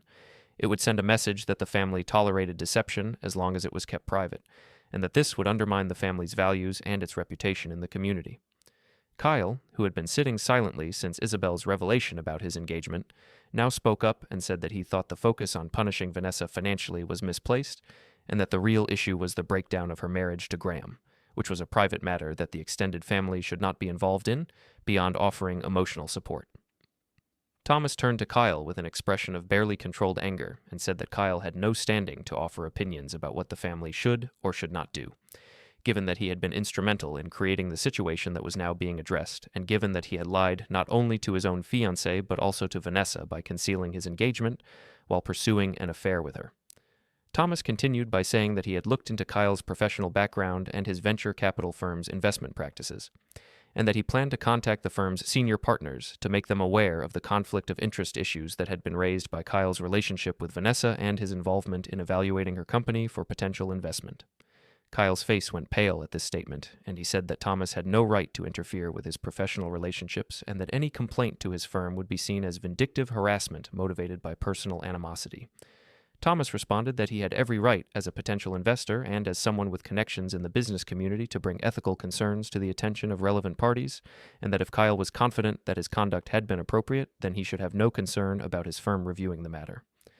Isabel added that she planned to contact Kyle's firm as well to make them aware that he had been conducting an affair with someone whose company he was evaluating for investment while concealing that affair from his fiancée and his professional partners, and that this level of deception raised serious questions about his judgment and his adherence to professional ethics standards. Kyle started to stand up from the table as if to leave, but his father, who was sitting next to him and who had been quiet throughout most of the dinner, put a hand on his arm and told him firmly to sit down and to accept responsibility for what he had done instead of trying to escape or deflect blame onto others. Kyle's father, whose name was Donald and who I had met briefly at social events over the years, said that he was ashamed of his son's behavior and that Kyle had been raised to understand the importance of honesty and integrity in both personal and professional matters, and that using professional authority to manipulate someone into a romantic relationship while lying to multiple people about his intentions and his commitments represented a failure of character that could not be excused or minimized. Donald said that he supported Thomas's decision to contact Kyle's firm about the conflict of interest issues, and that he hoped the firm would take appropriate action to address the ethical violations that had been documented. The dinner continued for another hour with various family members asking questions and expressing their disappointment and anger about what had been revealed, and through all of this, Vanessa sat quietly with tears running down her face while occasionally trying to interject explanations or apologies that were largely ignored or dismissed by family members who had already made up their minds about her culpability. Kyle remained at the table looking increasingly defensive and resentful, and the few times he tried to speak, he was cut off by family members who had no interest in hearing his justifications or his attempts to minimize what he had done. Near the end of the evening, Diane asked me directly whether there was any possibility that I would consider reconciliation with Vanessa if she ended all contact with Kyle and committed to rebuilding trust through counseling or other means. I told Diane that I appreciated her concern for her daughter, but that the level of deception and betrayal that had been documented made reconciliation impossible from my perspective, and that I had already filed for legal separation and was moving forward with divorce proceedings that would be finalized as quickly as possible, given the strength of the evidence supporting grounds of adultery. Diane's face crumpled when I said this, and she looked at Vanessa with an expression that conveyed both sympathy and profound disappointment, and I could see that she was struggling with the reality that her daughter's choices had destroyed not just a marriage, but also family relationships and professional opportunities that had taken years to build. Thomas stood up from his seat at the head of the table and said that he thought the dinner had accomplished its purpose of ensuring that everyone in the family understood what had happened and what the consequences would be, and he thanked me for preparing the evidence documentation and for handling the situation with restraint and dignity despite having every reason to be angry and vindictive. Thomas also said that he wanted to make clear to Vanessa that while she would no longer have a position on the family investment board and while the family's financial support for her business would be substantially reduced or eliminated pending further review, she was still his daughter and he still loved her. But that love did not mean accepting or enabling behavior that violated the family's core values of honesty and accountability. Thomas said that if Vanessa wanted to rebuild relationships with her family and regain their trust, she would need to demonstrate over time through her actions rather than through words that she understood the seriousness of what she had done and that she was committed to being honest and transparent in all her dealings going forward. Vanessa nodded without speaking, and I could see that she was too overwhelmed and emotionally exhausted to formulate any response beyond simple acknowledgement of what her father had said. Several family members began standing up and preparing to leave, and there were awkward exchanges of goodbyes and expressions of support for various people, with most of the family directing their sympathy and kind words toward me and toward Isabel while largely avoiding extended interaction with Vanessa or Kyle. Patricia came over to me before leaving and said that she wanted me to know that the family respected how I had handled the situation and that they did not blame me for exposing Vanessa's behavior in the way that I had, because sometimes the only way to stop ongoing deception was to make it impossible for the deceiver to continue controlling the narrative. Isabel and I left the dinner together and stood in the driveway talking for a few minutes about how we thought the evening had gone, and what the next steps would be in terms of the separation proceedings and the professional complaints that would be filed against Kyle. Isabel said that she was planning to formally end her engagement to Kyle the next day, and that she would be contacting his venture capital firm's senior partners to file a complaint about his conduct and his failure to disclose conflicts of interest related to his evaluation of Vanessa's company for potential investment. I told Isabel that I would provide her with copies of all the emails and documentation I had found that showed the professional entanglement between Kyle's investment discussions and his romantic relationship with Vanessa, and that I thought the evidence was strong enough that Kyle would face serious professional consequences even if the firm tried to handle the matter quietly to avoid public scandal. Isabel thanked me for coordinating with her on the dinner presentation and for being willing to share evidence and strategy, and she said that having an ally who understood what it felt like to be systematically lied to by someone you trusted had made the process of confronting the affair much less isolating and overwhelming. I told Isabel that I felt the same way, and that I was grateful to have met someone who shared my commitment to documentation and accountability rather than to emotional confrontation or revenge, and that I thought we had both handled the situation in ways that would make it difficult for either Vanessa or Kyle to rewrite history or to claim that they had been unfairly targeted or misunderstood.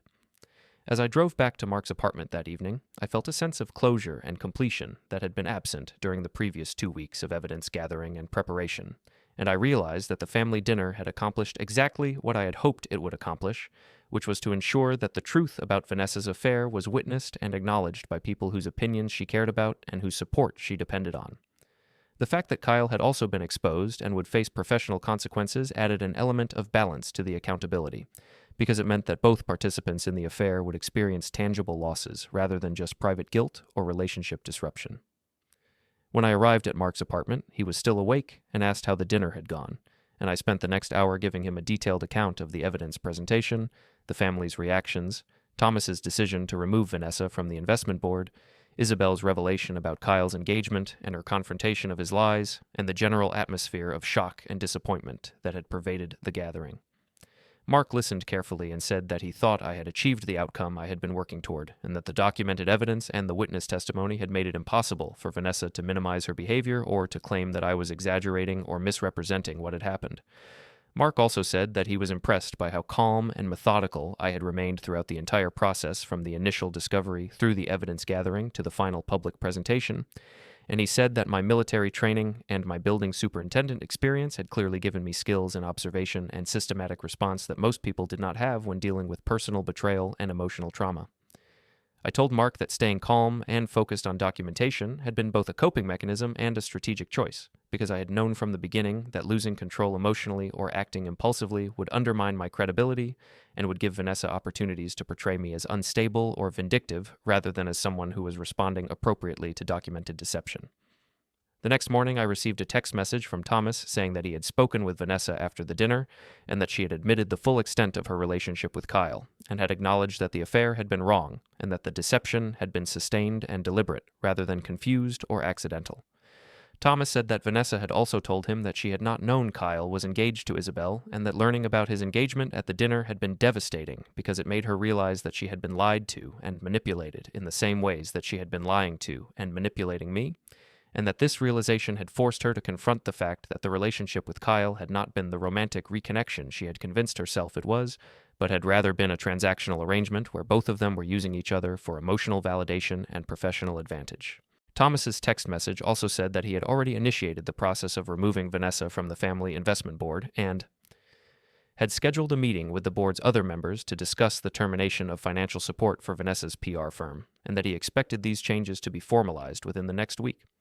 Thomas concluded by saying that he wanted me to know that the family appreciated my restraint and my commitment to presenting facts rather than engaging in personal attacks, and that he believed I had handled a difficult situation with integrity and dignity that reflected well on my character.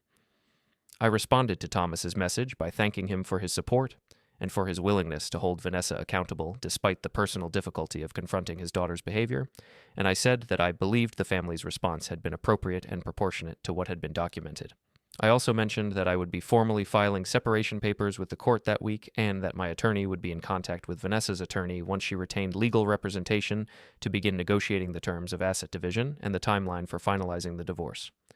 Later that day, I received a call from my attorney, Richard Carlson, confirming that he had filed the separation petition with the court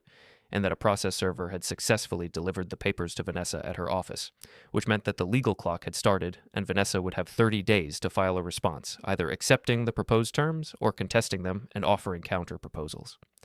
Richard said that based on the strength of the evidence we had compiled and based on the documented adultery and financial dissipation, he was confident that we could negotiate a favorable settlement that would protect my financial interests and would hold Vanessa accountable for her breach of marital commitment.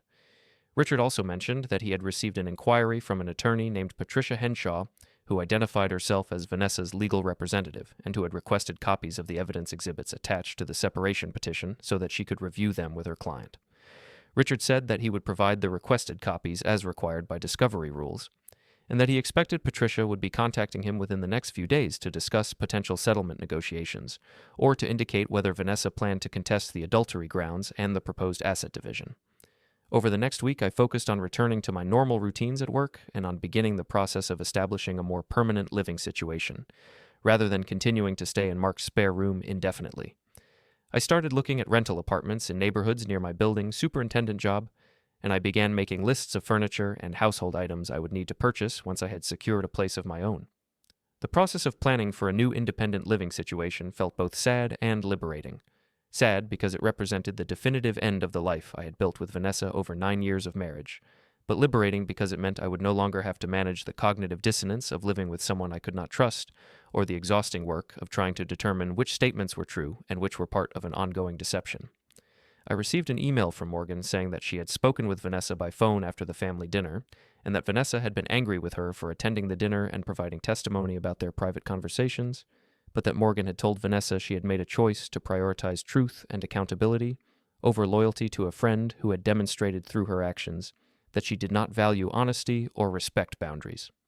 Morgan said that she expected her friendship with Vanessa was permanently over, but that she felt at peace with that outcome because she had learned through the experience that maintaining relationships with people who were willing to lie systematically required participating in or enabling their deception, and that she was not willing to do that regardless of how long the friendship had existed. I also received a message from Isabel saying that she had met with Kyle's venture capital firm's senior partners and had presented them with the emails documenting Kyle's romantic relationship with Vanessa during the period when he was evaluating her company for potential investment, and that the partners had taken the matter very seriously and had immediately suspended Kyle's involvement in any investment decisions pending a full internal review of his conduct. Isabel said that the partners had expressed concern that Kyle's failure to disclose the conflict of interest could expose the firm to legal liability if Vanessa's company had received investment based on Kyle's recommendations, and that they had indicated that disciplinary action up to and including termination was being considered depending on the results of the investigation. I responded to Isabel's message by saying that I was pleased the firm had taken the complaint seriously and that Kyle would face professional consequences that matched the seriousness of his ethical violations. And I told Isabel that I hoped she was doing well personally and was finding ways to move forward from the betrayal she had experienced. Isabel wrote back saying that she was coping better than she had expected because her anger at being deceived was giving her energy and focus that prevented her from falling into depression or self-blame, and that she was channeling that energy into making sure that both Kyle and Vanessa understood that their actions had consequences that extended beyond just the end of their respective relationships. On the afternoon of the day I am writing this account, exactly 3 weeks after I came home early and found Vanessa and Kyle together on the couch, I signed the lease on a one-bedroom apartment in a building about 2 miles from where I work, and I arranged for movers to help me retrieve my remaining belongings from the apartment I had shared with Vanessa. The separation petition has been filed, the evidence has been documented and distributed to all relevant parties. Vanessa has lost her position on the family investment board and faces the likely collapse of her business due to both the loss of family funding and the withdrawal of Kyle's promised venture capital support. And Kyle has been suspended from his position and faces possible termination, along with permanent damage to his professional reputation in the venture capital community. I do not feel triumphant or satisfied in any simple way, because the process of exposing the affair and holding both participants accountable has been exhausting and has required me to spend weeks focused on documentation and strategy rather than on processing my own emotions or grieving the end of my marriage. But I do feel a sense of completion and justice that comes from knowing that the truth has been established through irrefutable evidence and that both Vanessa and Kyle have faced consequences that were proportionate to their choices and their sustained deception. The 20 minutes I gave them to stay in the apartment while I packed and left has stretched into 3 weeks of careful planning and systematic revelation. But the outcome has been exactly what I intended, which was to ensure that their betrayal could not be hidden or minimized and that the people who trusted them would know exactly who they had been trusting and what that trust had cost.